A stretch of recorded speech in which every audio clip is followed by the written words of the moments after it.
no intro. Let's do this. Fallout 4 Anniversary Edition. Bethesda was really quiet about it, and now we know why. The pricing is egregious. This thing still has a lot of issues. The new content's not really good. You can see a big difference between the new creations and the old creations. For anyone as well who's like, he doesn't watch MattyPlays, he's like a super positive upbeat person. He's what I would regard as a Bethesda fanboy, like a super fan. He even likes Starfield. So yeah, if he's turning on them, Bethesda are not in a good place. Like all the old creations Bethesda's having you pay for aren't nearly as good as like something we got with Skyrim Anniversary Edition. And so I sat down and spent my day playing this, and I got a lot of nostalgia for Fallout 4. It's not a perfect game by any means, although there was a time I may have claimed that, but it's not.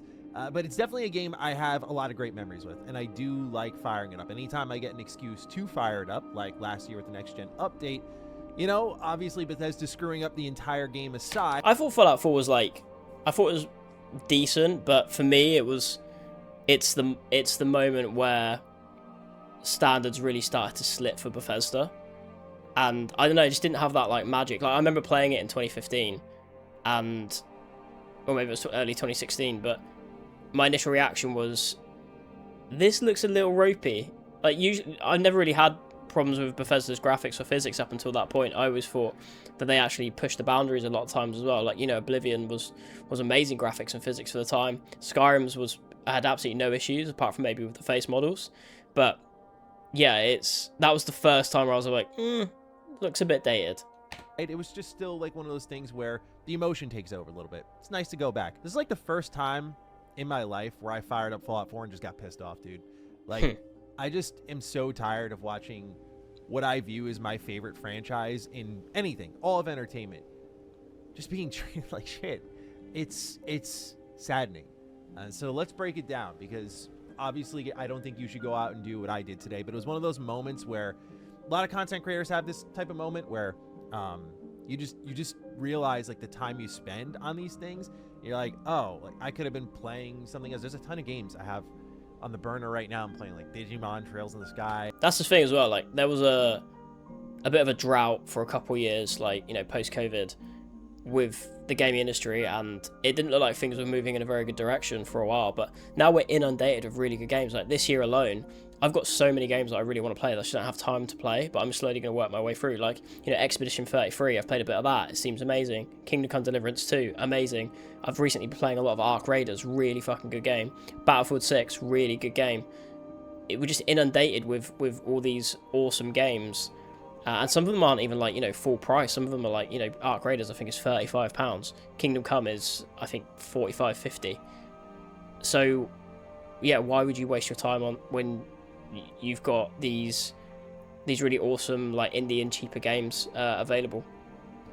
I'm just playing so many different games, and like I could have just been doing that, but I'm playing this, and it wasn't good. It's just one of those like radicalizing moments where you're like, what am I doing? But it's important because these types of business practices, the cagey marketing, we're bringing stuff to Fallout 4 and springing these prices on you, needs to be called out and needs to be covered. And as someone who's talked about Bethesda for like half their life, I'm really disappointed in them with this. Arguably more so than Fallout 4's next-gen update, because I'm a more forgiving person than most. I can look at that and go like, all right, you took 18 months to kind of get this thing around the horn. Maybe now is a make good time. Like, you know. It's absolutely wild as well, like how Bethesda have managed these. They've got two amazing IPs, right? They've got Fallout and they've got Elder Scrolls, and they're doing very little with them. It's utterly bizarre to me, because you can print money. You can print money with these series. You could put out an Elder Scrolls like every 3 years, and it will be Game of the Year. You know, it's if they were making them as good as they were making them. But even like the initial hype for, like, you know, Elder Scrolls 6, regardless of what anyone thinks about it, and I personally have lost a lot of hype for it, it's going to sell loads. It's going to be an amazing marketing machine behind it. There's so many like hardcore fans that will just go out and buy it regardless of the reviews. And it's the same with Fallout. Like, there's a huge fan base, and it's just got even better with the bigger with the TV series. So it's utterly baffling. Like, even if you take away, you know, the creative side of things, from a business standpoint, why are you not milking these franchises? Why are we not getting like more games from like the Fallout series? It's at like, it's probably at peak popularity at the moment because of the TV show, and people are absolutely desperate for next entry in the series. And what have we got? We've got nothing. We've got Fallout 4 that came out 10 years ago. We've got Fallout 76, which is what, like 6-7 years ago. But, you know, frankly, I would probably say like over the half the fan base don't really care about that anyway. I've personally never touched it, and I love Fallout. So it's just like, what are you guys doing over there? And if you're not gonna use the licenses you've got, give it to another studio, for God's sakes. Like, think of the fans a little bit.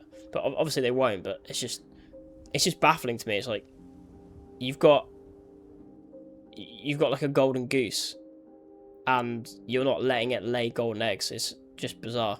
No, just pay it back. Arc Raiders, what game? Let's look at this ad. Highly recommend playing Arc Raiders again, yeah. Such fucking bullshit, dude. Let's talk about it. All right. So the price. That's the best part of the video. Like, like I said, if you watch Matty, he's actually like a super positive, upbeat person. It actually annoys me how upbeat he is sometimes about things. Where I'm just like, can you just rage about it? But he's obviously absolutely raging. Like, and if Bethesda are making fans like MattyPlays pissed off of them, they are in dangerous territory, because they're losing so much goodwill that they've built over the course of, 25 years, and it's going to get to the point where they're just going to like completely fail as a developer. They, like, Starfield killed a lot of people's hype for their next big entry, which is Elder Scrolls. Elder Scrolls is taking forever to come out, and Todd Howard literally came out the other day and said we're still going to have to be patient about Elder Scrolls 6, which means we're probably not going to get it for at least another 3 years. And it's just like they're becoming so irrelevant, and which is fine. You can get away with like long delays if the quality of your games is good, but you're stupid really if you're expecting anything from Bethesda anymore that isn't a 7 out of 10 game at most. I mean, they're not like Rockstar. Rockstar can do that. They'll put out an absolute banger every 6 years, and it'll be like a generational game. It will like push the industry forward. It will set new standards. Bethesda just aren't there. They're just milking things through mods. They're milking things through creations. It's very, very, very sad to see a company that you grew up with just turn into this corporate machine that just seems to want to milk their customers. And this is just yet another thing that is going to lose them goodwill with their fan base, and they're just going to end up with not many fans anymore, or just people who are just very indifferent to anything Bethesda puts out in the future. And that's got to be worrying if you're Microsoft, because you've spent all this money purchasing them. People just aren't going to buy your products anymore. To get that hype back for your series and your future entries is going to be so difficult, because people are just so fed up, and they're looking at studios like Embark, who put out the finals, and they put out Arc Raiders, and they're smaller companies. They're not milking their fan base. They're putting out good quality products which they continuously support. They don't try and gaslight their fans. They don't try and do shit like this where they try and resell you a game from 10 years ago and don't even make it worthwhile. And they're not like killing their franchises that they do have as well, which again is baffling, because it's like, we want to give you our money for Elder Scrolls 6. We want to give you our money for Fallout, and you're not letting us do it. And it's really sad, man, watching Bethesda die in real time. But unless they do something drastic, or unless Elder Scrolls 6 is like a generational game, I really can't see them being around very long. I can't see them being around in 10 years, put it that way.